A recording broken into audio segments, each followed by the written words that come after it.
Non? Un petit peu fort? On va mettre un peu moins fort alors? C'était pas pour vrai, là.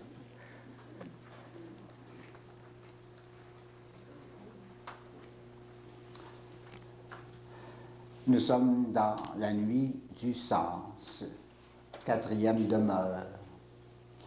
Dans les quatrièmes demeures, vous savez, l'introduction, c'est la nuit du sens. De ce côté ici. Et quand on a passé cette crise de la nuit du sens, bien, c'est une sorte de nuit, mais beaucoup moins noire, c'est la contemplation. La nuit du sens, d'ailleurs, c'est la première adaptation de l'âme à la grâce de la contemplation. Mais ce n'est pas toujours la nuit noire en quatrième demeure, c'est l'introduction. Mais une fois que cette introduction est passée, qu'on a fait son année, 1 an ou 2, là, dans cette affaire-là, cette situation-là, eh bien après, là, c'est pas nécessaire de suivre le reste avec des cours. Les âmes s'accoutument puis ils vivent leur contemplation quelques bonnes années encore. Hein? Alors l'important, c'est l'introduction dans cette vie-là. Et c'est pourquoi, après avoir vu là les effets, ou plutôt la conduite de l'âme, nous avons vu ça en général la dernière fois. Il faut reprendre aujourd'hui avec beaucoup plus de détails pour montrer vraiment. En somme, si vous voulez, ce soir, c'est de la direction spirituelle appliquée. Pas nécessaire de lever la main, ceux qui sont dans le premier cas, ou dans le deuxième ou le troisième cas, mais je vais passer 3 cas de prière ou d'oraison qu'on vit en quatrième demeure, et dans chacun de ces cas-là, je vais donner les conseils pratiques, non pas seulement pas les conseils qu'on donne au Saint-Esprit, hein, mais les conseils qu'il faut donner aux gens pour bien profiter de la grâce du Saint-Esprit. Alors, c'est la nuit du sens, encore. Nuit du sens, ça veut dire lumière pour l'intelligence profonde et obscurité pour l'imagination, l'entendement et la raison humaine. Notre tête, elle ne comprend pas, mais notre cœur comprend. Hein? La nuit du sens, si vous voulez, c'est lorsqu'on laisse cette profondeur, la première profondeur intellectuelle, et que par la grâce, on est introduit dans une profondeur plus avancée, qui n'est plus rationnelle, mais qui est intuitive. Alors, ça fait lumière ici et ça fait noirceur là-bas. Hein? On change de style, quoi. C'était le style de notre tête, là, notre prière, puis ici, c'est le style du Saint-Esprit. Alors, ça fait nuit pour l'entendement. Et quand on est accoutumé à ce travail du Saint-Esprit dans notre âme, ben mon Dieu, ça ne fait plus nuit. On est accoutumé, et on aime ça. Il y aura plus tard d'autres crises. Donc, c'est la nuit du sens. Forme active. Il y a la forme passive, on l'a étudié dans plusieurs cours, 37, 38, 39, 40, 38, 39, 2 cours au moins. Hein. La forme, non plus, 37, 38. La forme passive, c'est la description de ce qui vous arrive.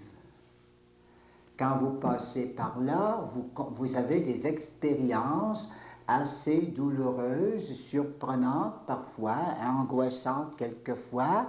Et alors la nuit passive, c'est ces choses qui vous arrivent passivement, puisque c'est le Saint-Esprit qui travaille en vous. Maintenant, depuis la dernière fois, le cours 39, et aujourd'hui le cours 40, c'est la nuit active. Ça veut dire notre devoir pendant ce temps-là. Encore aujourd'hui, c'est notre devoir dans les moments de prière contemplative. Vous saisissez, hein? au moment où on a une grâce d'oraison, une oraison qui vient du Saint-Esprit, quelle est notre conduite à nous pendant que lui fait quelque chose en nous. Et à partir de la prochaine fois, ça sera la nuit active en dehors de l'oraison, dans la journée, dans les travaux, dans le devoir d'État, dans toutes sortes de choses. Mais aujourd'hui, on est encore dans le domaine de la prière, alors que le Saint-Esprit est en train de nous installer ou d'installer en nous l'habitude de la contemplation. Alors, pendant l'oraison, pendant que Dieu nous met dans la nuit, ça c'est passif puisqu'il nous met dans la nuit, en nous donnant l'oraison de quiétude, suave ou aride, quel est notre devoir à nous, notre activité à nous. Il va faire le principal, il nous reste quelque chose à faire. Et c'est ça qu'il faut voir. Notre devoir, je le dis tout de suite, c'est de nous mettre nous-mêmes dans la nuit. La forme active, c'est de dire, Seigneur, tu me mets dans la nuit, bien moi aussi je me mets dans la nuit. Voulez-vous une belle comparaison? Lorsque une maman veut coucher ses petits-enfants, il y a des petits-enfants qui ne se laissent pas mettre en nuit. Ils veulent veiller. Ils veulent veiller encore. Ça ne presse pas. Alors, puis il y en a d'autres qui vont coopérer. La mère les arrange en nuit, les petits costumes de nuit, tout ça, là. Puis elle les porte au lit, elle les met dans le lit, puis je laisse faire. C'est beau, on dit, ça s'endort tout seul. On donne un bon petit baiser, une petite caresse, là, puis ça s'endort, là. Il y en a qui se laissent mettre en nuit, puis d'autres qui ne se laissent pas mettre en nuit. Là, je vous parle du devoir, là, de vous laisser mettre en nuit quand le Seigneur entreprend de vous y mettre. Votre coopération, c'est ça. Lui vous met dans la nuit, mettez-vous avec lui, envoyez-vous dans cette nuit-là. Ça, c'est la réponse générale, en gros, là. Il faut la détailler. Non, pendant l'oraison, double devoir, on a vu la dernière fois, le cours 39, rester silencieux dans une oraison contemplative, s'il y a contemplation, et suppléer, sur vos feuilles c'est marqué supplier, c'est une faute, suppléer au cas où la contemplation ne serait pas complète ou elle viendrait à s'interrompre. Faites quelque chose d'autre à ce moment-là. Quelques corollaires qu'on a vus la dernière fois. Le cours commence vraiment au milieu de la page, là. Appliquons ces principes vus la dernière fois aux oraisons des quatrièmes demeures, et particulièrement à 3 situations. D'abord, le recueillement infus. C'est pas une oraison, mais c'est sur le bord d'une oraison. On va traiter ça d'abord.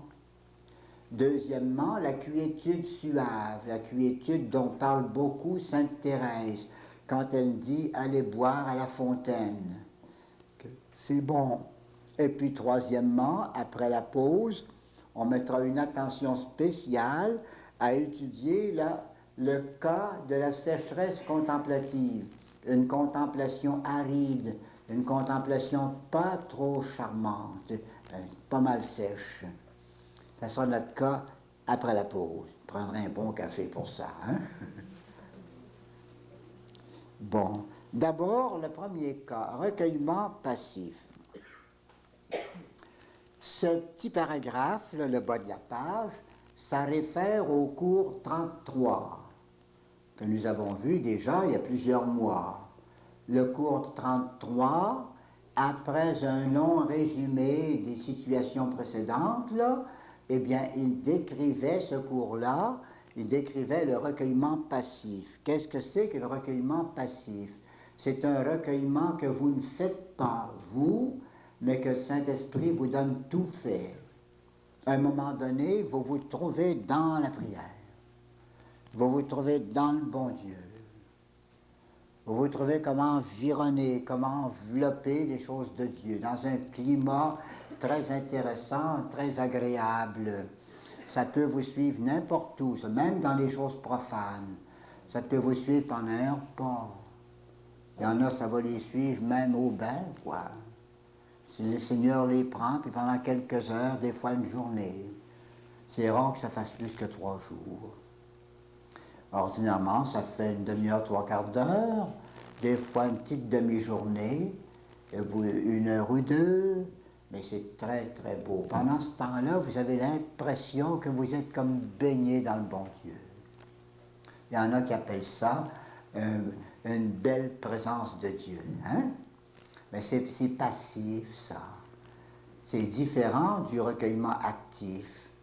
Le recueillement actif, c'est vous qui chassez vos distractions, qui vous arrangez pour pouvoir prier.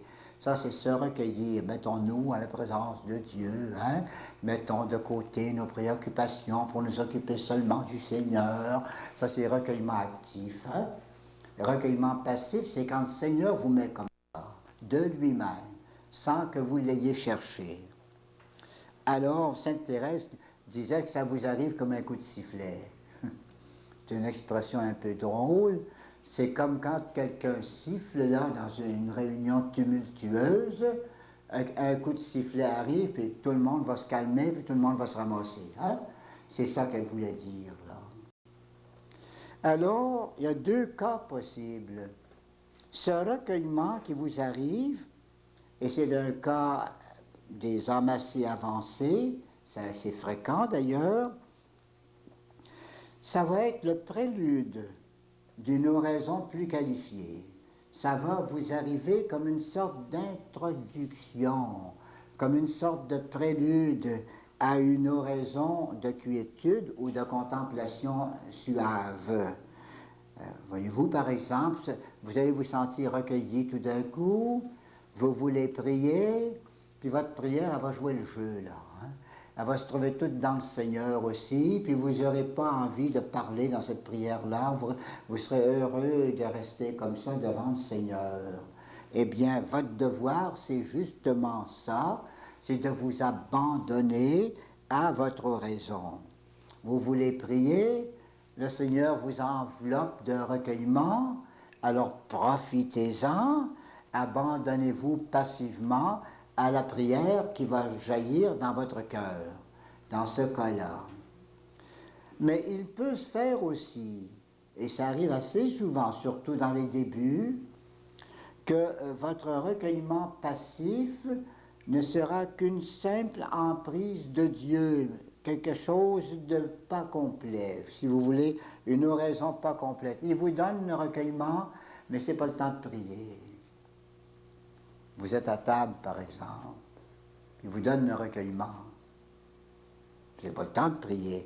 Ou bien, vous voulez prier, vous avez un beau recueillement, mais il ne bloque pas vos facultés, il ne bloque pas votre intelligence, votre entendement, là, de sorte que vous êtes encore capable, dans ce beau climat-là, vous saisissez un beau climat qui vous arrive, là, vous êtes encore capable de prendre un livre, de lire dedans avec beaucoup plus de joie. Vous lirez par exemple une belle page de Saint-Alphonse.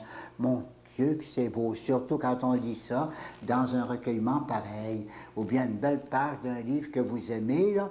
Mon Dieu que c'est beau. Le recueillement, c'est l'enveloppe, là, puis vous avez votre méditation que vous faites dans cette enveloppe-là, là. Ça, c'est très beau, ça. Alors, on dit, cherchez Dieu activement dans ce temps-là. Si c'est possible de réfléchir, ça sera une réflexion très simple quand même, hein? Mais si c'est possible de réfléchir dans votre prière pendant ce moment-là, ce moment de calme tout nouveau là, eh bien, réfléchissez modérément, mais réfléchissez, faites quelque chose, faites une petite méditation, méditez, passez des idées, mais pas trop bruyantes, quelque chose de calme là. Restez pas passif ou restez pas inactif. On est passif, c'est quand quelque chose arrive. Hein? Ben, si vous êtes passif, vous voulez vous mettre passif et qu'il n'y arrive à rien, ben, c'est une perte de temps. Hein? c'est de l'orgueil, puis c'est folie, dit Sainte Thérèse. On a vu ça dans le cours numéro 4. Donc, rester passif ou rester inactif dans cet état-là, dire j'attends que la prière vienne tout seul, là, ça serait une perte de temps. Ce serait une forme d'orgueil et une folie. Au contraire, dans ce temps-là, quand le Seigneur vous laisse la facilité de réfléchir et de tourner vos idées, là, dans ce temps-là, il faut chercher sans violence et sans bruit, chercher des idées. Réfléchir calmement, mais pas forcer la tête jamais. Quelque chose de doux, là. Si c'était trop violent, par exemple, je vais lire puis je vais passer à travers, là. Il faut que je comprenne ce paragraphe-là, là. Hein? Là, vous perdriez votre recueillement. Ça s'en irait. Hein? Trop travailler. Dans ce temps-là, il ne faut pas travailler fort. Hein? Vous pouvez donc peut-être faire une petite oraison de simplicité, comme on a vu au cours numéro 20. L'oraison de simple regard, l'oraison simplifiée de recueillement. Vous tenir tranquille, dire un petit mot au Seigneur, puis faire une bonne pause, et puis encore un petit mot, puis encore une pause, là, et puis peut-être des bons moments comme ça, mais pas absolument inactifs, quelque chose, mais quelque chose de simple, hein? L'oraison de simplicité. Par exemple, attention générale à Dieu et à sa sainte présence avec un ou l'autre acte. Je crois, Jésus, que tu es là, par exemple. Hein? Puis là, votre beau calme vous enveloppe. Puis un petit peu plus tard, vous êtes encore capable de trouver d'autres choses. Jésus, j'aime ça, ta présence, merci. Continuez. Voyez-vous, une légère activité. Peu de choses dans votre prière qui viennent de vous, mais pas lâcher tout. Hein? Pas lâcher tout, parce que ça tomberait dans la paresse, là. À moins que le Seigneur bloque vos facultés et que vous soyez réellement pas capable de méditer, de lire un livre, alors là, vous restez comme ça tranquille. Donc, voyez-vous, là, ou bien ce recueillement-là, c'est le prélude d'une contemplation, d'une oraison qualifiée, comme on dit, une oraison de qualité. Dans ce cas-là, vous vous abandonnez au silence contemplatif, avec le beau climat qui va vous aider. Mais si le Seigneur se sert de ce recueillement-là seulement pour vous attirer un peu, mais qui ne bloque pas vos facultés dans la prière, servez-vous de vos facultés, mais modérément. Quelques mots, quelques petites invocations brèves, des temps de silence, des temps d'oraison jaculatoire, quelque chose comme ça. Voilà un cas. Voyons le deuxième cas maintenant. Le cas de la quiétude caractérisée. Ça veut dire une véritable oraison contemplative de quiétude.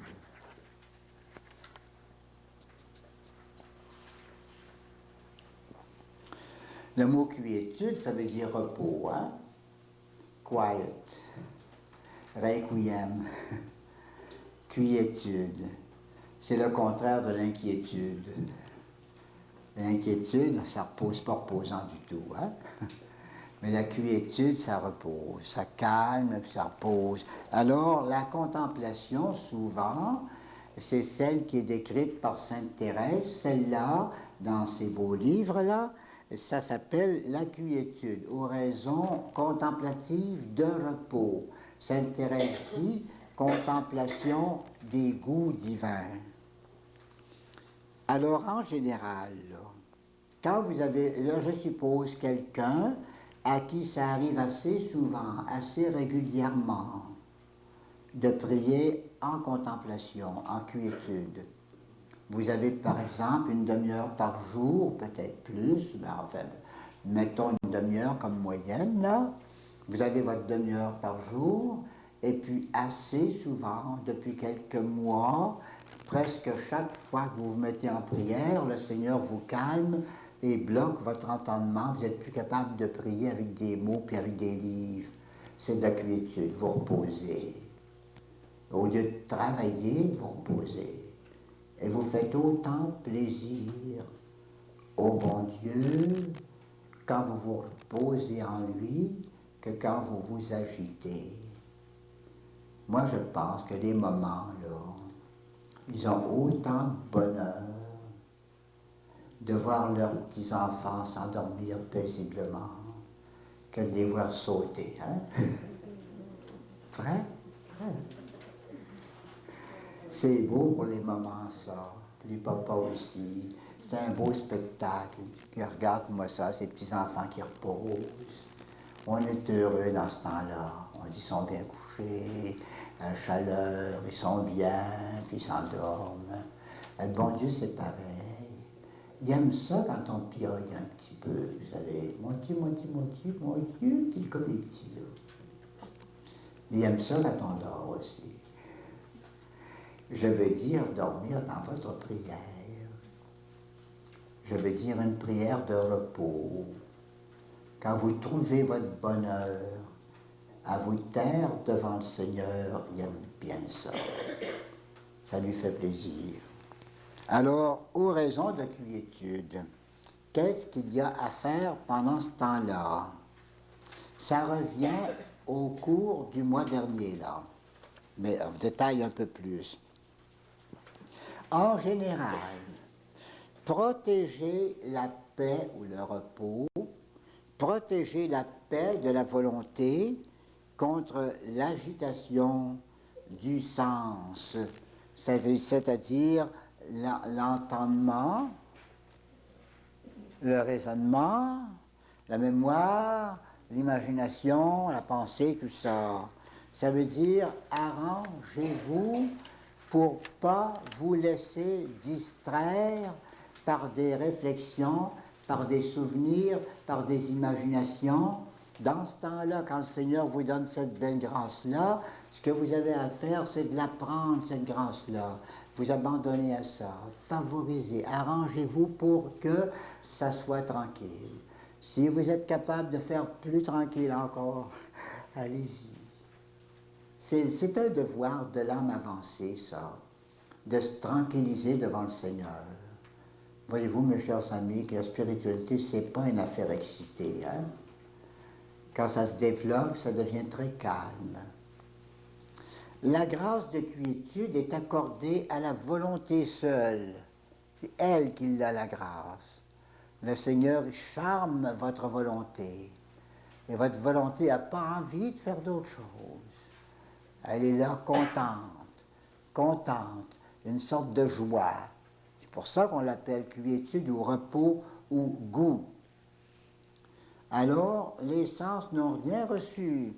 La grâce de contemplation, elle n'est pas donnée là. Elle n'est pas donnée à votre raisonnement comme dans une méditation. La grâce de la quiétude, elle est donnée en dedans, plus intérieure, à votre volonté. C'est elle qui reçoit cette grâce-là, puis ça la calme. Les sens, les autres, hein? Entendement, raison, mémoire, imagination, sensibilité, tout ça. Hein? S'ils ont connaissance du festin de quiétude, si par exemple, dans votre pensée, votre entendement, vous vous apercevez que c'est doux en dedans, que c'est bon ici, là, alors, des fois, on s'en aperçoit, on dit, mais c'est-tu bon ce que j'ai aujourd'hui? Mais c'est-tu tranquille un peu? Alors, s'ils s'aperçoivent de ça, ils vont vouloir aider. Il ne faut pas laisser faire. Viens pas me battre. Viens pas aider, tu vas me déranger. Ils veulent aider, ils veulent comprendre, ils veulent mémoriser, ils veulent imaginer, même jouir de ça intensément, comme quelqu'un qui dirait « Oh, c'est beau, ça, faut que je retienne ça pour le dire à mon directeur. » Comment est-ce que je vais lui dire ça? Puis pendant que vous faites toutes ces réflexions-là, vous perdez votre grâce. Ça s'efface, ça s'en va. Alors, il ne faut pas se laisser aider. Votre volonté reçoit un beau cadeau du bon Dieu. Laissez-la se reposer. C'est le temps du repos. C'est le temps de la nuit. Laissez-la se reposer. Il ne faut pas les laisser aider. ils aident en nuisant. Par exemple, dans ce temps-là, ça va vous dire, oh mon Dieu, quelle belle grâce. Pense donc au péché que le bon Dieu t'a pardonné. A-t-il été bon, le bon Dieu, de te pardonner tous ces péchés-là? C'est pas le temps de parler comme ça. C'est pas le temps. C'est le temps de s'endormir dans le Seigneur. Quand un enfant veut le coucher, là, hein, la comparaison de tout à l'heure, c'est pas le temps qu'il repasse toute sa journée avec sa mère. Hein. Maman, aujourd'hui j'étais méchant, mais maman, je ne veux plus l'être. Maman, j'ai fait ça, tu m'as pardonné. Maman, ben tu ne dormiras pas si tu ne t'es pas mon petit. Hein. Alors c'est ça, il n'y aura pas de repos si vous ne vous reposez pas.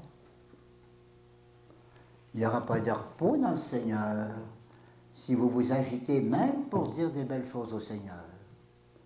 Dans ce temps-là, il n'y a pas d'autre chose à faire.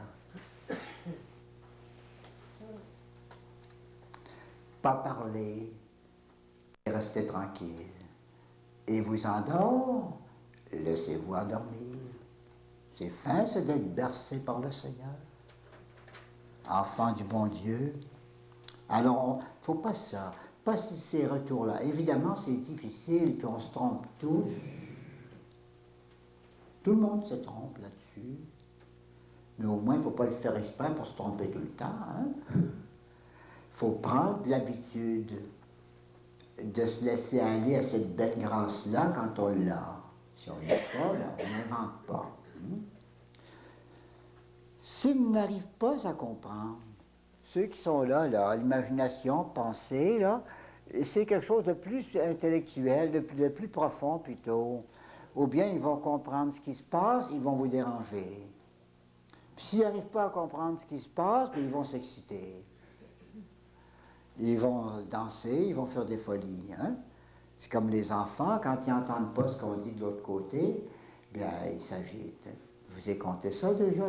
Non, c'est en retraite peut-être. L'histoire de, mon Dieu, de Brigitte, les livres de Brigitte. Hein? Brigitte, elle parle avec une petite dame d'un côté, mais tant qu'elle parle assez fort que les enfants comprennent, ils ont bien du plaisir à ça. Hein? Tout ça, tout.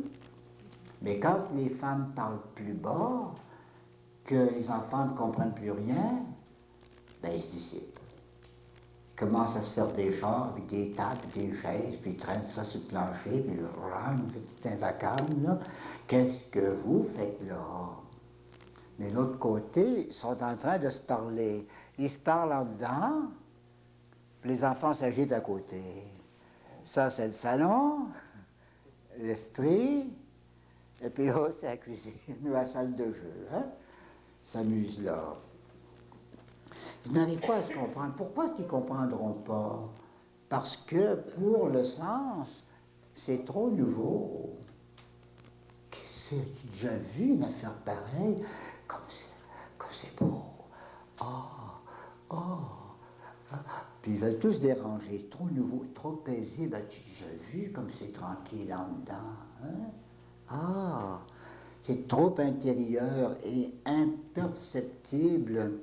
Alors ils s'affolent. Puis c'est un paquet de distractions. Mais c'est justement, mes chers amis, ce que je vous ai dit dans le cours 16, là, c'est ça, les distractions qui ne distraient pas. Il ne faut pas se laisser distraire par ça. Laissez-la danser, vos distractions. Suivez-la pas même pour les chasser. Laissez-la aller. Occupez-vous du bien-aimé, puis occupez-vous pas des folies autour. Hein? Vous êtes, si vous voulez, sur la galerie, puis vous parlez avec quelqu'un que vous aimez, puis les enfants s'agitent en bas, ou les petits voisins, il y a du bruit dans la rue. Bien, cherchez pas à les chasser, vous allez perdre votre conversation. Vous allez perdre votre intimité, restez comme ça, endurez plutôt. Hein? Mais moi, j'aurais une autre solution. Si ça vous arrive, là, comme ça, hein, ben, il y en a qui vont dire, mais c'est pas endurable. Ma réponse, ça vaut quoi? Si là, ça vous dérange parce que les enfants jouent là, hein, rentrez plus loin en dedans. Allez dans un autre appartement plus intérieur. Et puis là, ils ne vous dérangeront pas. Donc il ne faut pas les poursuivre, ni les obliger à entrer en quiétude. Ne pas faire plus de cas de l'entendement que d'un fou. Laisse-les danser, il fait des folies, mais c'est un fou, laissez tranquille. Hein? Laissez faire les distractions. C'est inutile, c'est fatigant, c'est dommageable. Si vous voulez, c'est bien mieux quand il n'y a pas de bruit autour de nous autres. Hein? Mais plutôt que de tout perdre, là, on est aussi bien d'endurer un peu de bruit. Hein? Le bruit, ici, c'est le bruit de la tête. C'est le bruit de l'imagination, des souvenirs, des inquiétudes, hein? des scrupules et tout ça. Alors, ben, s'il n'y a pas moyen de les ôter, ces bruits-là, on les endure. Mais perdez pas le principal, ce qui est la paix avec le Seigneur. De plus, dans les cas de quiétude faible, j'ajoute une deuxième règle, on l'avait l'autre jour aussi, favoriser l'activité de la volonté. Mais la volonté, pas l'entendement, pas l'intelligence, pas le raisonnement. Le raisonnement, c'est l'ennemi de la contemplation. C'est le plus grand obstacle à la contemplation, le raisonnement. Alors, pas favoriser ça, mais favoriser l'activité de la volonté. Il y a une grande différence entre les deux. Activité de l'entendement, c'est la réflexion, ça. Mon Dieu, il faut que je vous aime parce que vous m'avez aimé. Oh mon Dieu, si je ne veux pas être un ingrat, il faut que je fasse quelque chose pour vous. Oh mon Dieu, donnez-moi la grâce. Ça, c'est l'activité de l'entendement. Je réfléchis, puis je tourne autour de ça. L'activité de la volonté, c'est pas ça. La volonté, c'est pas faite pour réfléchir, c'est faite pour aimer. Alors, l'activité de la volonté, c'est de faire des petits actes d'amour. Ou des actes d'amour, de confiance, quelque chose de bref. Là. Si c'est trop gros, ça va tout déranger. Mais si c'est rien que des petits actes, là, ça va peut-être aider. Vous avez remarqué, quand on veut s'endormir, je pense que j'ai dit ça l'autre mois, là. On veut s'endormir, si on se tourne le dos, hein, pas un mot, sec, vire de bord, puis on dort. Ça ne dort pas trop bien. D'un autre côté, si on parle en masse, ça ne dormira pas non plus. Alors souvent, ce qui est le mieux pour s'endormir, c'est un petit mot. Une belle veillée, on a eu, ah oui, c'était beau. Je suis content de ta veillée, ouais. Oui, oui, oui. Ouais, bien ce soir, ouais, ouais, ouais, ouais, ouais. Alors ça, si on avait encore des belles veillées comme ça, ben oui.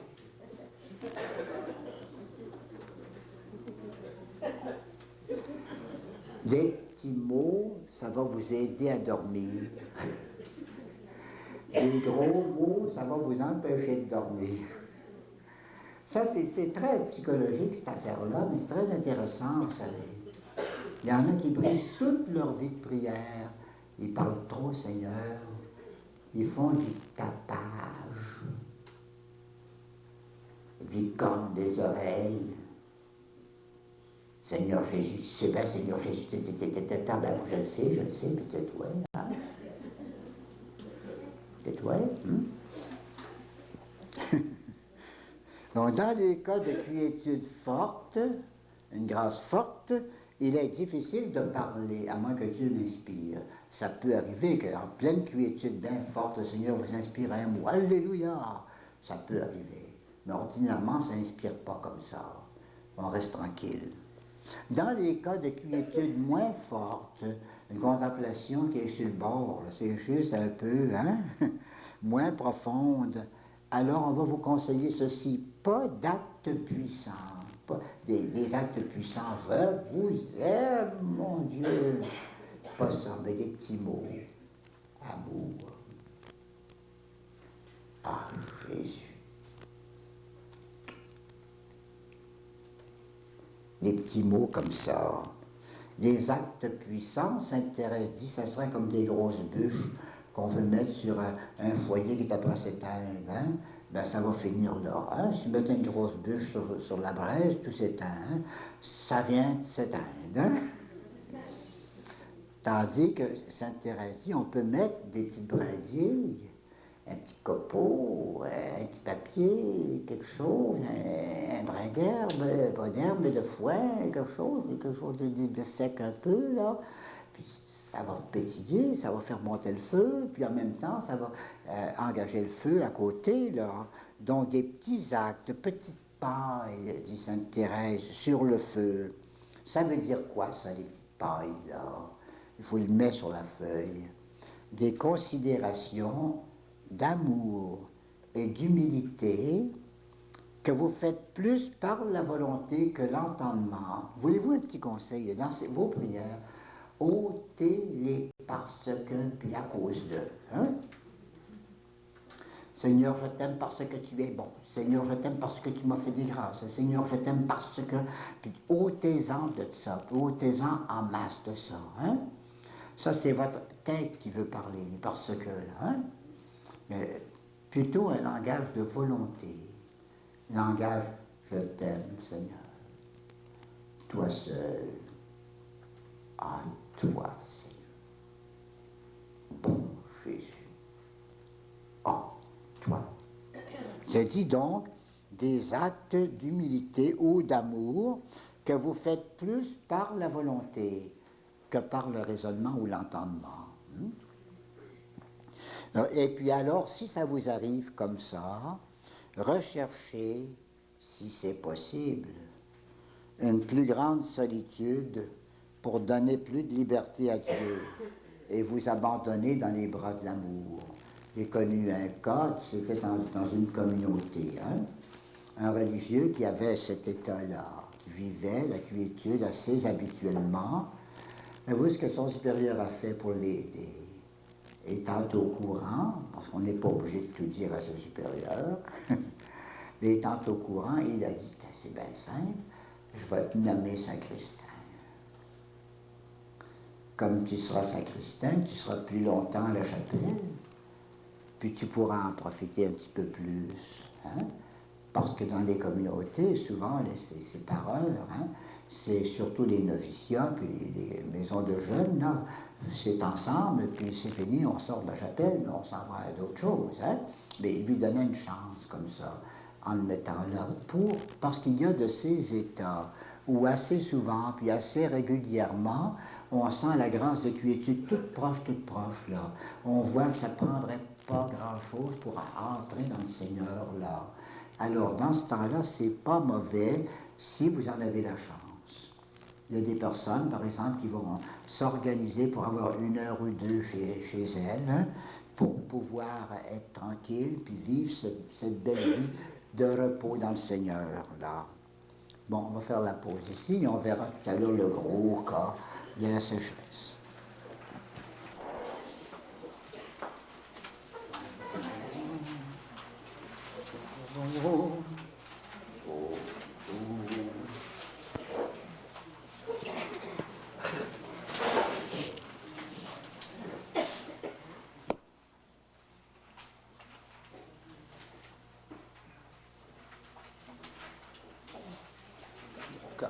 Tout est correct. Ça va? Ouais, tout est correct.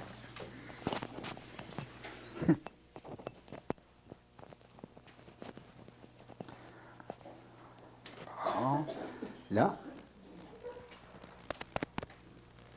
Alors, nous prenons la deuxième partie du cours, qui en fait, c'est la 3e section, le 3e exemple.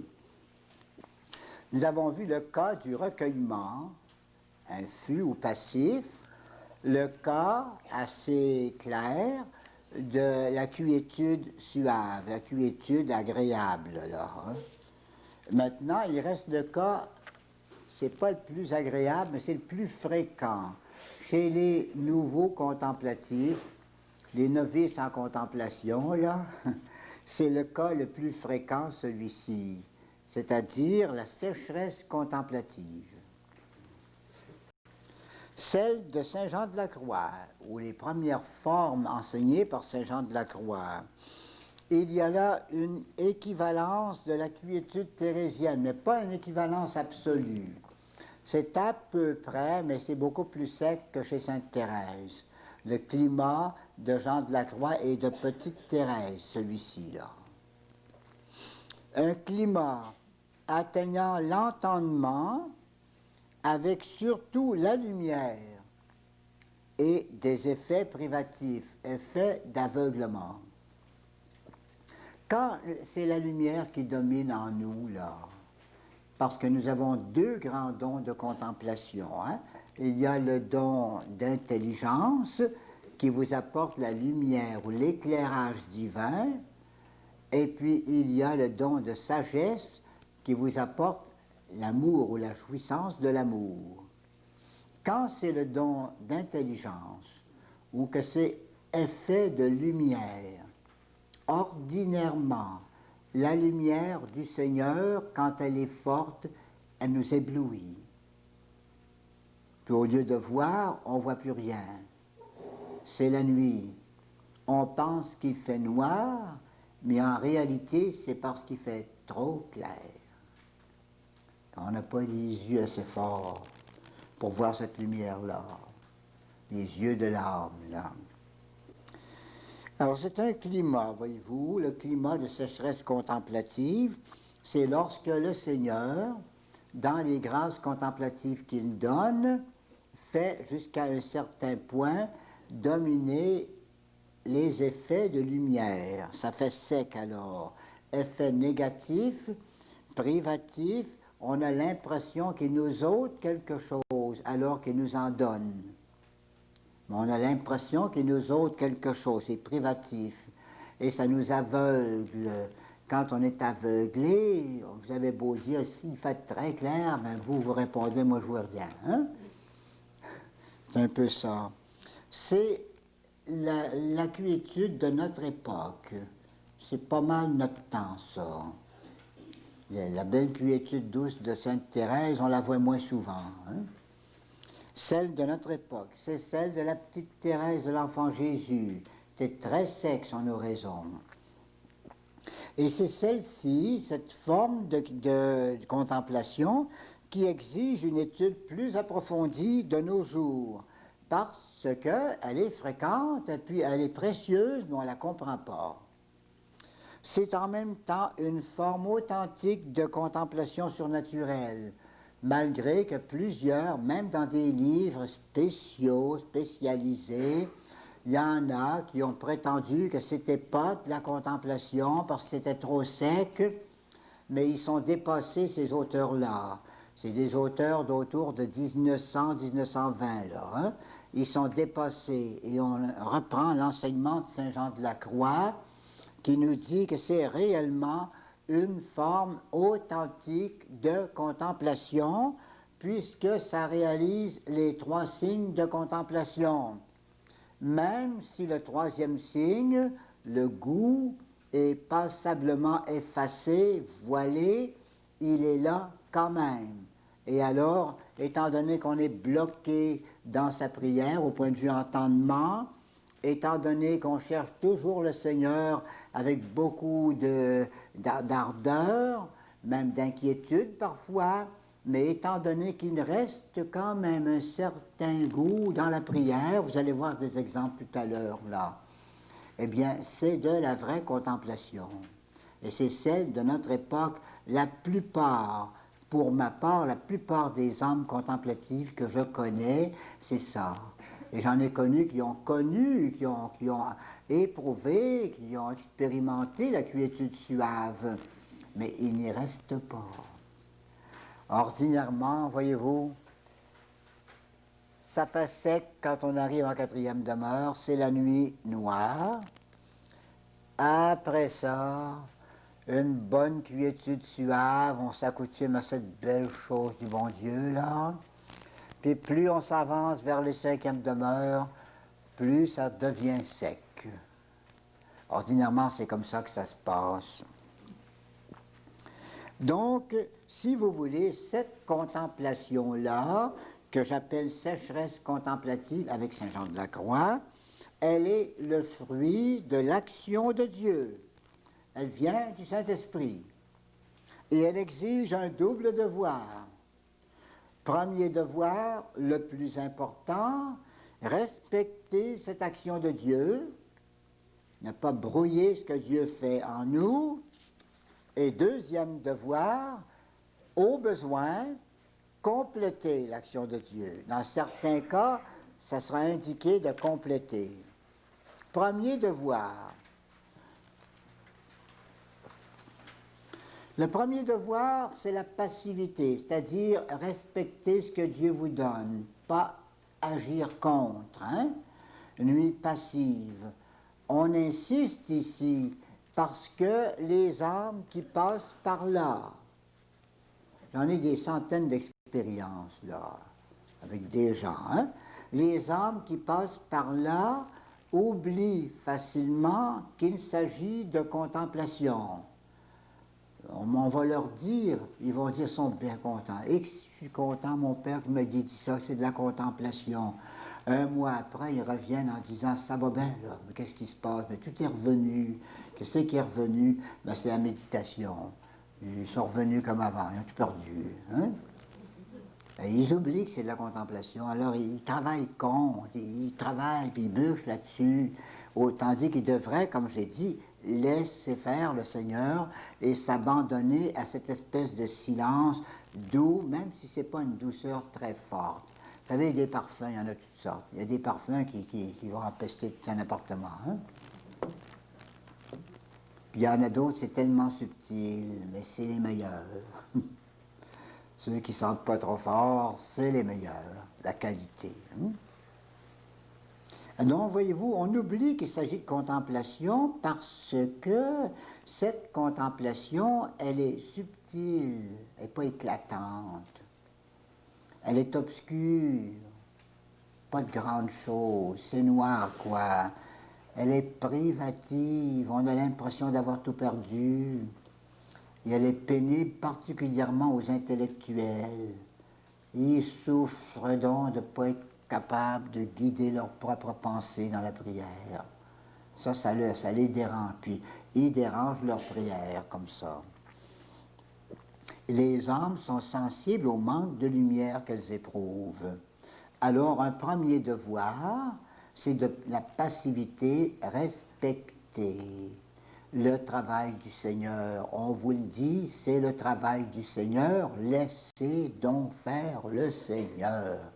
Laissez-le faire. Mais vous dites que je comprends rien. Ben, comprenez rien. Ça va bien dans ce temps-là. Ça va bien dans ce temps-là. Acceptez ça. Comprends rien dans ma prière. Tant mieux. Vous ne comprenez rien. Le Seigneur, lui, comprend. C'est lui qui prie le Père, c'est pas vous. Vous ne savez pas trop son langage, comme quand on entend les premières fois parler en langue, on dit que c'est qui nous baragouinent là, les autres ne comprennent rien. Ben, peut-être qu'ils se comprennent, les autres. En tout cas, des fois qu'ils ne se comprennent pas non plus, c'est un peu vague. Là. Mais en tout cas, ici, la question est très simple. Hein? C'est le langage de Dieu, c'est pas notre langage. Et Dieu, il ne parle pas avec des raisonnements, c'est pas sa langue, ça. Il n'a pas de raisonnement, Dieu. Il ne peut pas en avoir, il n'y a pas de tête. Il ne marche pas avec une tête, puis avec un système nerveux, puis une bouche, le Seigneur. Hein? C'est un esprit. Alors, il dépasse le raisonnement. Et nous autres, on est tellement accoutumés au raisonnement, c'est notre propre bien, c'est ça, c'est notre formulation, ça, nous autres. Et ça nous fait mal, ça nous brise de ne pas être capable de raisonner quand on sait qu'on est si bien raisonnable. Hein?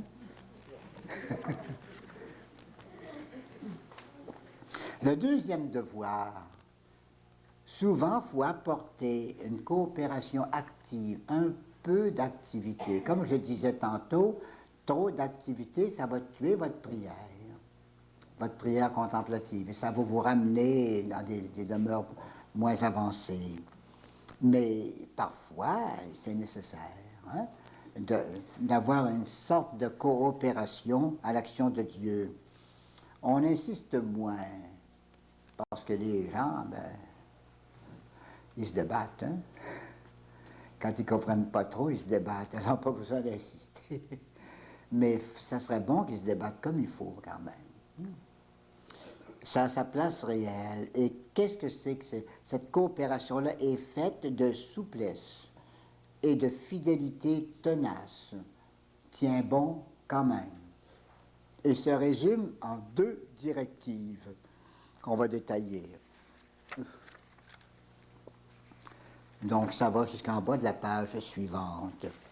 La première directive pratique dans les temps de sécheresse contemplative. Première directive, tendre par la foi dans la région pénible de l'esprit et s'y maintenir. Comment est-ce qu'on rentre là-dedans? La région paisible de l'esprit, voyez-vous l'esprit là? Comment est-ce qu'on rentre dans cette profondeur-là? Pas d'autre moyen que la foi. Aucun raisonnement, même de la somme théologique de saint Thomas, vous fera pas rentrer là-dedans. Tout ce qui est raisonnable, ça vous tient là. C'est le pays du raisonnement, ça. Mais pour aller dans le pays spirituel, ou la profondeur spirituelle de l'esprit, là, c'est la foi seule qui vous fait pénétrer là-dedans. Donc, c'est le chemin, ça. Donc, tendre par la foi vers la région pénible de l'esprit et essayer de s'y maintenir. Piquer dans le Seigneur, piquer dans le spirituel, puis essayer d'y rester. Nous sommes donc, n'oublions pas, évidemment, il ne faut pas fausser tout, là, mais nous sommes dans nos études au 4e demeure. Nous sommes dans la nuit du sens, 4e demeure. Cette nuit, c'est le passage du sens à l'esprit. Ça fait nuit, pourquoi? Parce qu'on passe du sensible au spirituel. Spirituel puis sensible, c'est pas pareil, ça. Donc, il y a un chemin pour lâcher le sensible et venir dans le spirituel. La vie spirituelle, bien, attendez-vous-y, elle est spirituelle. Il peut y avoir du sensible tout le tour, mais un jour ou l'autre, il faut suivre l'appel du Seigneur, surtout si c'est fort, et piquer dans le spirituel en dépassant le sensible. Alors, vous le voyez là, cette nuit, elle est dans la pensée de Dieu, elle est un passage du sens à l'esprit. Or, c'est par la lumière contemplative que se fait le passage. La lumière contemplative que vous recevez ici, elle n'est plus raisonnable, elle est non raisonnable, elle est intuitive. Et c'est justement, si le Saint-Esprit vous donne cette grâce-là, c'est cette grâce qui vous appelle ici dans l'esprit, en laissant derrière vous ce qui pouvait être raisonnable, ce qui pouvait être sage humainement parlant, ou ce qui pouvait être sensible. Le devoir, alors, quand on arrive à cette époque-là, c'est de favoriser ce passage. C'est ça que tu veux, Seigneur? Tu veux m'amener dans le spirituel? Eh bien, je vais la prendre, ta grâce, puis je vais l'accepter, hein? Je vais accepter, même si je suis capable de m'aider moi-même, de m'envoyer là-dedans par un acte de foi. Je vais essayer ça. Donc, devoir, c'est de favoriser ce passage, c'est de la docilité à l'esprit, ça, par des actes de foi. Les actes de foi, ça sera notre coopération. N'oubliez pas aussi que la contemplation, là, c'est un acte de foi prolongé. La contemplation, c'est un regard vers le Seigneur. C'est un acte de foi prolongé. Alors, si souvent, on est obligé de faire ça, avant de faire un acte prolongé, ben, on a fait des petits, hein? On va essayer, Seigneur, je vais aller à toi. Ben, ça n'a pas collé assez. Bon. Seigneur, je vais aller à toi. Seigneur, je vais aller à toi, Seigneur. Seigneur, je crois en toi. Il y a des actes isolés, puis quand ça va être assez fort, vous allez rester dans votre acte de foi. Souvent, c'est une bonne manière d'entrer en contemplation. Par nous-mêmes, on ne peut pas faire d'autre chose. Tout ce qu'on peut faire, c'est un acte de foi ou quelques actes de foi. Donc le devoir, c'est de favoriser le passage vers le spirituel par des actes de foi. Évidemment, il ne faut pas dire que c'est facile. Difficulté pratique pour l'âme qui manque d'expérience. Quand on ne sait pas, on ne sait pas. Hein? Faut tâtonner. Manque de saveur sentie, le goût n'est pas fort. Et quand on manque de perception indiquant la route de l'esprit, on ne voit pas trop où ça va. On n'a pas assez le chemin clair, là. Ça fait assez difficile dans les débuts. 1 an, 2 ans, 3 ans, des fois. Ça fait difficile qu'on ne se démêle pas encore là-dedans. Surprenez-vous pas, c'est normal. Plus tard, il y aura des localisations. Ça veut dire qu'il y a des impressions d'avoir avancé.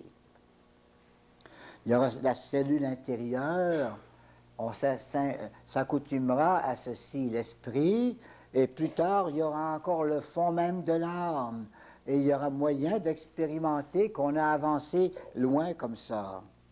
Mais dans la quiétude thérésienne, la quiétude suave, qu'on disait tout à l'heure avant la pause, il y a là une saveur, une douceur, montant d'une source profonde. Au moins on dit ça doit être le Seigneur parce que c'est bien doux. C'est bien agréable. Là on sait un peu. Mais ici dans la quiétude aride ou la contemplation sèche, vous n'avez pas grand-chose pour vous le dire que c'est le Seigneur. Mais je vous dis ici, il y a le critérium ou le test de la paix. La paix nous dira s'il y a contemplation. En somme, la paix, c'est le goût, ça. Or, vous êtes capable de voir s'il y a du goût. Je vais vous donner le truc tout de suite, là. S'il y a du goût dans le Seigneur, je vais vous donner le truc, là. C'est la paix qui va vous dire que vous avancez. Vous dites, je comprends rien, me tais, puis j'ai la paix. Ah, c'est bon signe. Vous êtes en contemplation. Si vous dites, je comprends tout, ben vous êtes en méditation. Alors, il y a moyen de faire le test de la paix. Voulez-vous savoir si vous avez la paix du Seigneur quand vous voulez prier? Je vous donne le truc ici. Hein?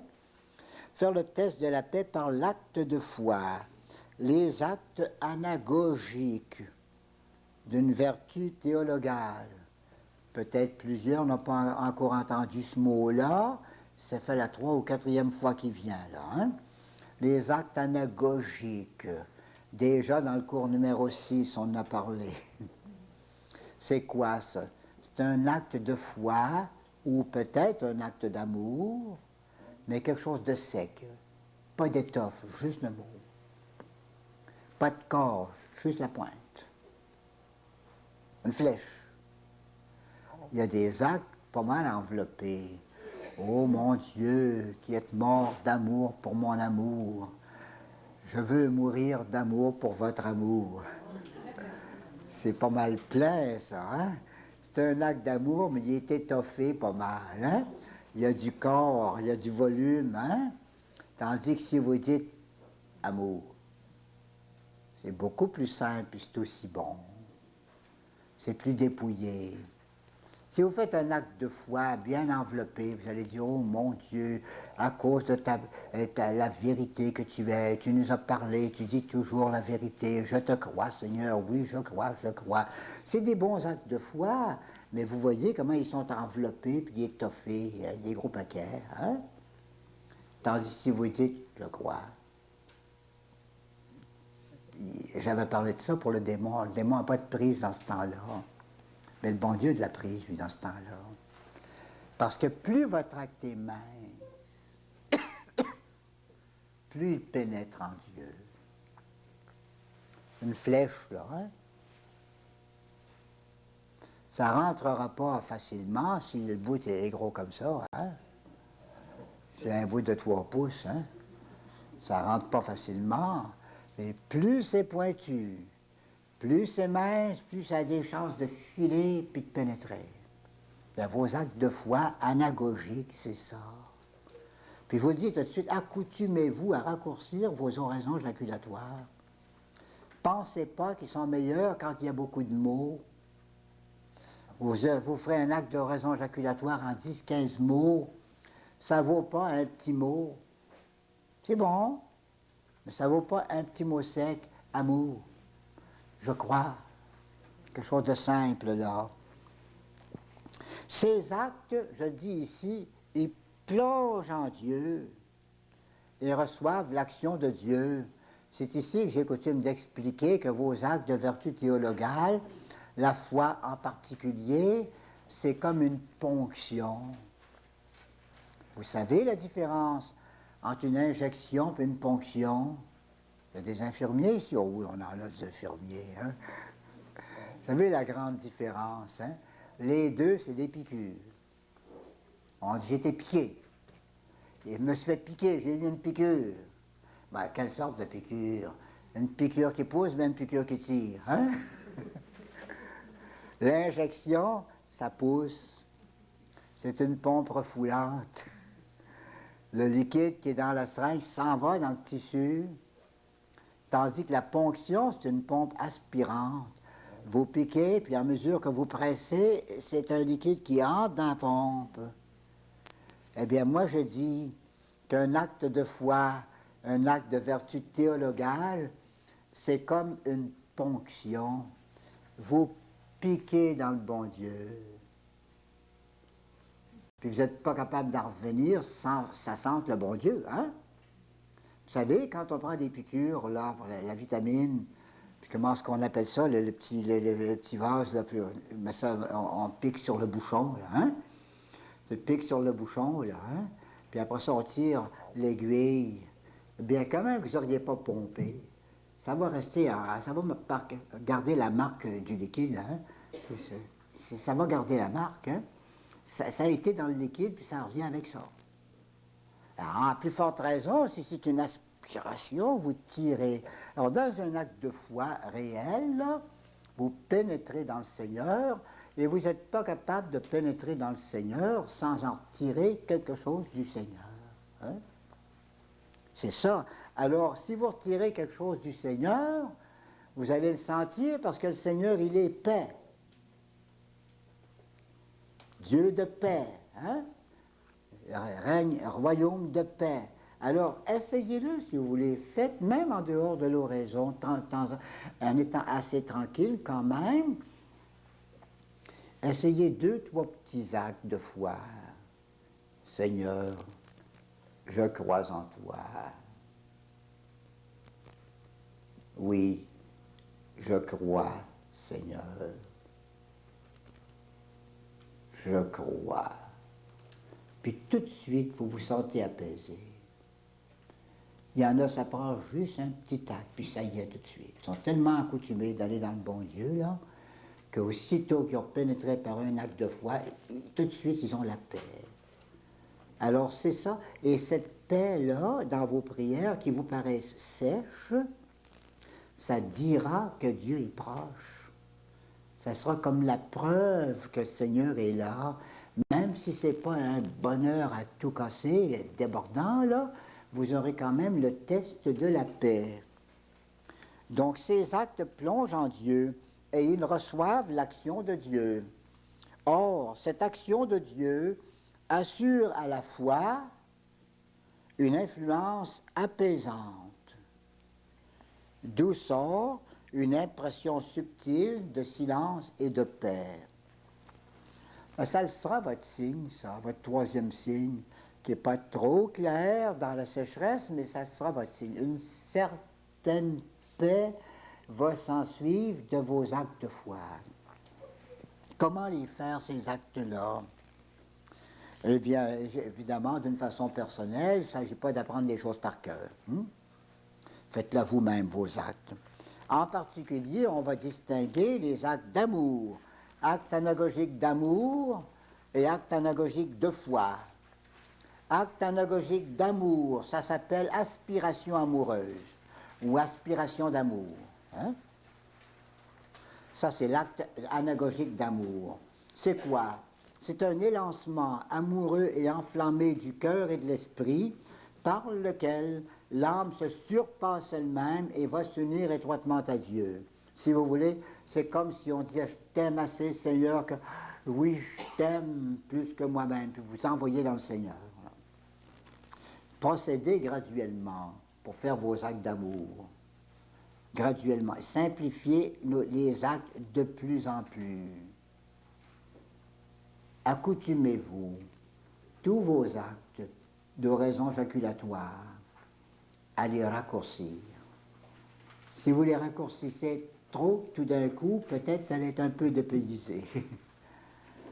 Si vous avez coutume de les faire longs, là, vous allez être dépaysé. Mais si vous faites ça graduellement, après un petit bout de temps, vous dites, il y a un mot que je peux ôter, là. Un peu plus tard, il y a encore un mot de trop, là. Oh, mon bon Jésus. Ben, ôtez-le, en tout cas. C'est pas nécessaire, ça. Ça lui donne pas grand-chose, ça, dire Jésus, hein. Puis mon Jésus, ben c'est Jésus, il est à tout le monde, il est à vous aussi, mais il est à tout le monde. Mon Dieu, ben c'est bien beau de dire ça, mais des fois que j'ai plus besoin de le dire, ça fait assez longtemps que vous y avez dit, hein, puis il sait, hein. Alors vous dites, Jésus, Jésus. Votre acte est simplifié. Ça va beaucoup plus facilement dans le Seigneur que les actes avec beaucoup de phrases. Certain. Ça pique dans le Seigneur. Hein? Difficile aux débutants et ne convient pas à toutes les âmes, même contemplatives. La plupart des contemplatifs, ils aiment mieux plutôt l'acte anagogique de foi. On dirait que ça réussit mieux que l'acte d'amour, à moins que vous ayez l'inspiration de faire des actes d'amour. Dans ce cas-là, suivez l'inspiration. L'acte de foi anagogique, je vais vous en donner des exemples. C'est très étonnant. Pour ceux qui sont accoutumés à faire des prières tapageuses, puis avec beaucoup de mots, puis de démonstrations, vous allez voir si ça peut être simple des fois. Il y en avait une page. L'acte de foi anagogique, surtout pour les tempéraments intellectuels, réfléchissez pas. La foi, la foi, la foi. Leur paix peut être accompagnée de toutes sortes d'impressions. La paix, là, vous voulez savoir si on l'a la paix? Bien, peut-être que la paix pour vous, c'est l'immobilité d'un silence absolu. C'est ça qui est votre paix. La preuve que vous avez la paix, c'est que vous ne grouillez pas, que vous ne vous agitez pas. On voit ça des fois dans les moments de prière où on est plusieurs ensemble. Tout le monde est tranquille, tout à coup ça commence à brosser dans un coin. Il y en a qui brossent, prennent les livres. Mais vous allez voir, là, il y en a aussitôt qui se mettent devant le Seigneur. Silence absolu. C'est clair qu'ils ont la paix. Ils grouilleraient s'ils ne l'avaient pas. Ou encore la perception de la réalité divine à travers un nuage. C'est nuageux, mais il est là. On reste tranquille. C'est la paix. Ou encore l'impression d'un mur qui empêche toute marche.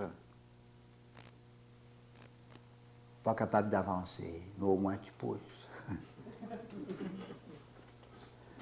Connu un religieux qui allait faire son oraison dans l'église, quand c'était tranquille, là, il s'en allait derrière le maître-autel, puis il collait la tête sur le tabernacle en arrière, pour faire ça, son oraison. Pas d'autre chose, mais au moins il y a ça, hein? Colle la tête là. Une demi-heure après, ben, il s'en revenait. C'était de la contemplation, ça. Et c'était le troisième signe, le signe de la paix, il l'avait. Il restait collé là. Je ne peux pas passer, mais en tout cas, je vois là. Hein? Et dans le petit centre d'Ontario, la Combermere, centre apostolique, là, il y a des petites cabanes, des poustignats, là. On va passer une journée, 2 jours, 3 jours, tout seul dans la cabane. Hein? Et puis sur la table, il y a une Bible, il n'y a pas d'autre chose là. Une cruche d'eau, puis un pain. Alors, il y a une feuille sur la table, c'est marqué, quand vous aurez fait vos 3 jours, Si Seigneur s'est pas montré à vous, vous direz, Seigneur, je vous laisse ma carte de visite, moi je suis venu. Moi je suis venu. Arrangez-vous avec le reste. Non, c'est ça, c'est des hommes contemplatifs, vous savez. C'est pas les grandes choses, là. Mais c'est des hommes contemplatifs. La petite Thérèse, c'était ça. Quelquefois, même si c'est pire que ça, l'impression d'être repoussé. Ben, s'il me repousse, il est là. On l'aime quand même. C'est la foi qui convient à ces âmes-là. La foi sans formule. Par exemple, regard fixé sur Dieu.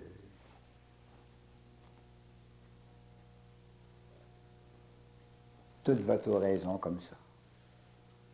Mais qu'est-ce que tu as dit? Regarde. Qu'est-ce que tu as fait? Regarde. J'allais le voir. Attention paisible et actualisée. Vous savez ce que c'est, ça, une attention actualisée, paisible? Une belle comparaison. Prenez par exemple un petit bébé qui est dans sa couchette. On lui a donné des hochets là, pour sauter. Il fait des petits bruits, là. Puis la maman est là, pas loin. Puis le petit s'amuse. Tout à coup, il regarde maman. Il vient d'actualiser son regard, hein, son attention. Il avait l'attention, parce que s'il était parti, il aurait pleuré tout de suite. Il avait l'attention, mais là, il vient de l'actualiser. C'est beau, là, c'est les beaux yeux d'enfant qui cherchent maman, là, hein? C'est beau, ça. Ou encore, tout simplement, il y en a d'autres, c'est ça. Ouverture à l'action de Dieu. Ils se mettent là. Seigneur, tu feras ce que tu voudras. C'est un acte de foi, ça, hein? C'est par la foi que s'établit le contact avec Dieu. La sécheresse nous oblige à exercer la foi, quoique très simplement. Alors, encore des exemples d'actes de foi, là. Un regard pénétrant vers le Seigneur. Oraison jaculatoire brève et ramassée, quelques mots seulement.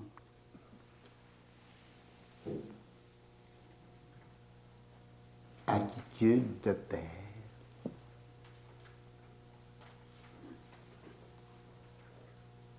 Une demi-heure. Ou bien encore, attente patiente de Dieu. Seigneur, je suis à mon poste, je t'attends.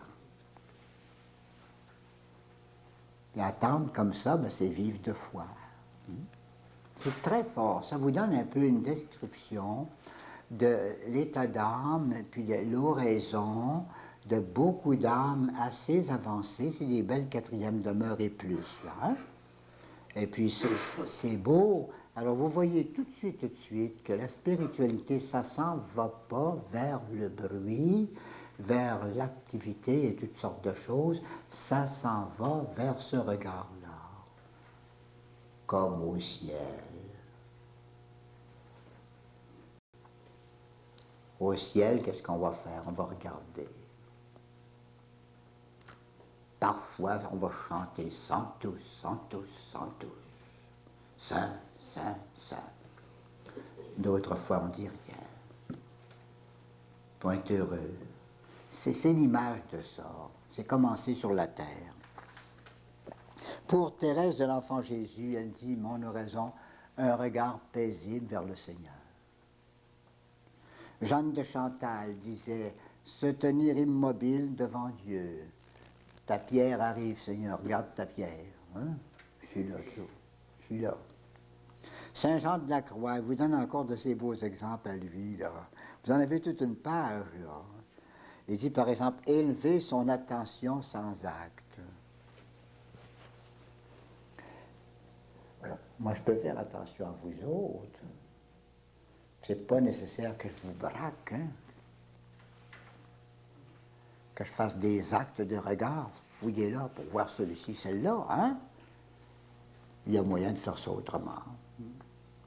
J'arrive, je viens m'asseoir à ma table de conférence. puis à un moment donné, je m'aperçois que tout le monde est là. Ils sont là. Pas plus malin que ça. Hein? Élever son attention à Dieu sans acte, être à son poste, je suis là.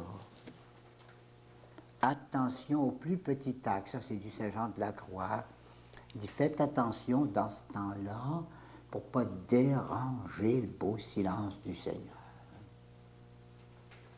La moindre petite chose que vous feriez, dit-il, souvent, surtout chez les hommes avancés, c'est assez pour tout gaspiller votre affaire.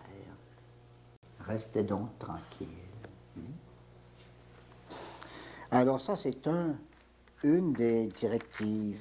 L'autre, plus facile. Négliger le bruit du sens.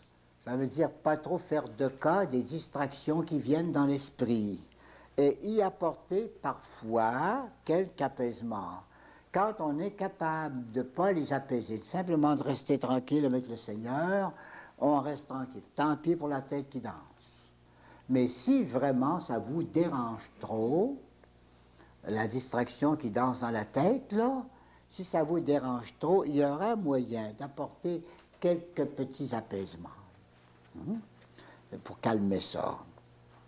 L'exercice de la foi entretient la contemplation. Je vous l'ai dit, puisque la contemplation, c'est un acte de foi prolongé. Alors, l'exercice de la foi, ça vous met dedans, quoi. L'apaisement du sens étant le règne de la paix jusque dans le sensible. Donc, si vous voulez, si le sens est agité, vous allez à Dieu quand même, mais seulement le sensible, il est très agité. Tandis que si vous apaisez le sensible par des petits moyens qu'on va dire, là, eh bien, le sensible étant apaisé, votre foi est plus libre pour regarder vers le Seigneur. Alors, quel est le devoir de l'âme? D'abord, négliger le bruit du sens, pas faire de cas des distractions. Deuxièmement, si c'est nécessaire, échapper aux distractions en vous portant vers l'esprit. Rentrez en dedans, tout de suite. Distraction, Seigneur, un acte de foi, tu es là. Seigneur, c'est à toi que je parle. Seigneur, oui, oui, tu es là. Alors là, ce mouvement dedans, là, comme je dis, hein, ça vous empêche de vous attarder de l'autre bord. Hein? Comme quelqu'un qui dirait, vous me dérangez, vous autres, tire la poignée de la porte, puis je vais plus loin dedans. Ne me laisse pas déranger. Maintenant, pour une âme parfaite, c'est facile de passer à l'esprit. Je me rappelle une religieuse très, très avancée qui me disait qu'un jour que, ordinairement, quand elle veut faire oraison, là, il lui suffit d'un ou deux petits actes de foi, puis elle me dit, aussitôt je suis prise. Et quand ils disent ça, les âmes, là, ça veut dire prise par la grâce de contemplation. La contemplation vient d'arriver. Mais au quatrième demeure, on n'est pas si avancé que ça. C'est plus difficile, car c'est une période de transition, le quatrième demeure. Hein? Là, ça sera solide. On gaspille ses forces en efforts violents. Le tempérament soutient mal cette passivité ou cette immobilité. On voudrait grouiller dans ce temps-là, qu'est-ce qui se passe, et puis c'est tellement simple. Vous voyez ça chez les enfants surtout, hein? Quand les enfants tombent dans la tranquillité, ils ne se comprennent plus du tout, hein? Ils ne se comprennent pas, puis ils se regardent un peu, puis finalement, puis commencent des dissipations, hein? Mais on fait pareil. Les préoccupations obsédantes nous envahissent. La fatigue survient, le corps se lasse de cette immobilité, l'énervement se manifeste. Ce sont des petites misères, ça, hein? Au quatrième demeure, même en contemplation. Alors, pour éviter, en général, on n'en fait pas de cas. On dit, j'entre en contemplation quand même, par la foi, je pénètre. Mais pour éviter des désordres plus graves, il y a des petits moyens ici. Pour soutenir ses forces, on dira discrétion. Ça veut dire forcez pas. Forcez pas pour pousser vos distractions dehors. forcez pas pour pénétrer en dedans, que ce soit très, très calme l'affaire. Ça sera une mauvaise discrétion que de chercher un remède dans la fuite de l'oraison sous prétexte d'apostolat. Sous prétexte aussi qu'en reprenant l'activité, l'âme se voit pleine de lumière. Ça, c'est une tentation de beaucoup de personnes. On dit, quand je veux faire oraison pour vrai, là, c'est tellement sec que c'est comme s'il n'y avait rien. Puis quand je prie en marchant, ou que je prie dans la campagne, ou que je me mets devant les fleurs, devant le lac, des belles choses, ça prie tout seul. Ça prie tout seul. Oui. Mais voyez-vous, pourquoi est-ce que vous jouissez de lumière quand vous êtes comme ça devant la nature? C'est parce que vous êtes sorti de l'oraison contemplative. Et alors, au lieu du don d'intelligence, le grand don de la contemplation, c'est le don de science qui vous entretient un peu. C'est plus agréable, mais c'est moins profond. En jouissant, l'âme, elle ne reçoit plus, elle dépense. Sainte Thérèse conseillait tout de même la fuite de l'oraison, par exception, pour la frénésie qui suit l'union. Elle dit, il y a certaines grâces d'union, là, on vient presque ivre, on veut sauter par la fenêtre, on veut crier dans la fenêtre, aimer le Seigneur, puis des affaires comme ça. Dit, en pleine frénésie, ben, elle dit, calmez-vous, puis pendant quelques jours, ne faites pas oraison. Calmez-vous. Vous prendrez ça quand vous serez plus calme. Mais on peut dire, pas ici au 4e demeure. On n'est pas encore là-dedans, ici. Pour soutenir cette grâce épreuve, car c'est une grâce et c'est une épreuve, c'est une grâce parce que c'est contemplatif, et c'est unitif avec le Seigneur, et c'est une épreuve parce que c'est sec. Hein?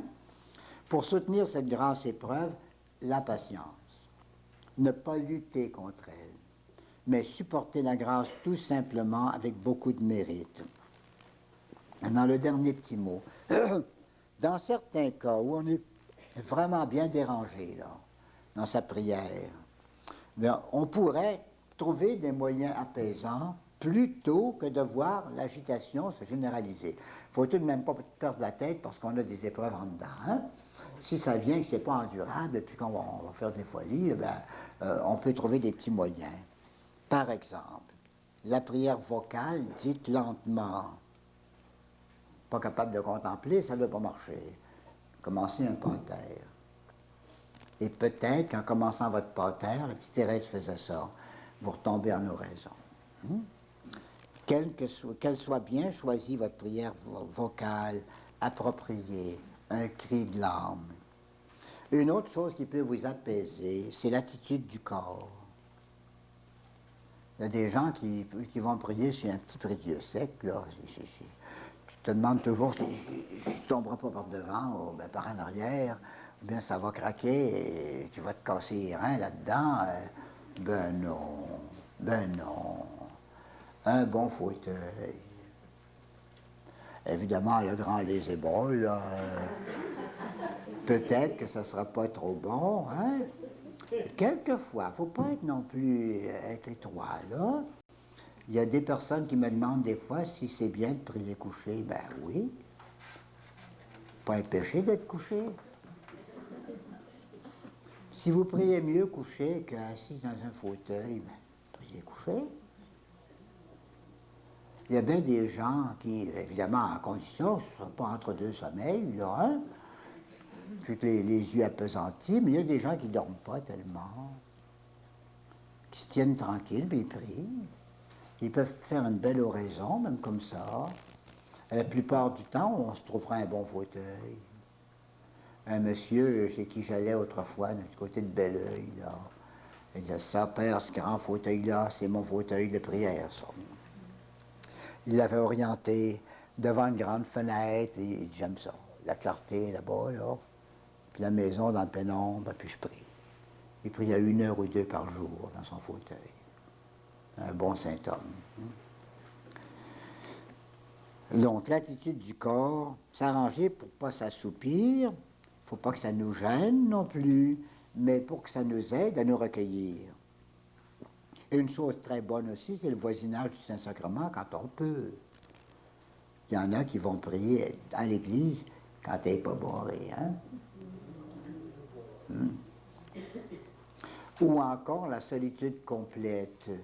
Il s'arrange pour être tranquille. Quelques jours ou au moins quelques heures, une bonne journée de solitude de temps en temps, c'est bon. Hein? Ou encore le dernier petit moyen apaisant, c'est la dérivation. Driver, qu'est-ce que c'est ça? Ça veut dire si vous avez par exemple des tentations ou des distractions tellement distrayantes, tellement embarrassantes, là, hein? C'est toujours, par exemple, vos enfants, c'est toujours votre travail, là, puis que ça ne vous lâche pas. La dérivation, ça veut dire, ben allez-y à ça, puis partez de là ensuite pour prier. Seigneur, d'abord, je ne suis pas capable de monter de l'idée. Mes enfants, eh bien, parlons-en des enfants. Je te les confie, je te les donne, et puis donne-nous des grâces pour passer à travers nos difficultés. Ou bien un autre, c'est une inquiétude, c'est le travail qui distrait. Ça me distrait, je ne suis pas capable d'en venir à bout. Parlons-en, Seigneur, de ça. Hein? Et puis alors, vous faites dériver votre distraction vers la prière. Et c'est une façon de revenir à la prière, au moins un peu. C'est pas toujours aussi fort qu'une grande contemplation, mais au moins, ça vous empêchera de gaspiller des grands bouts de prière comme ça. Donc voilà, mes chers amis. La prochaine fois, on verra comment se comporter en dehors de l'oraison, dans la journée, dans tous les états de la journée, là.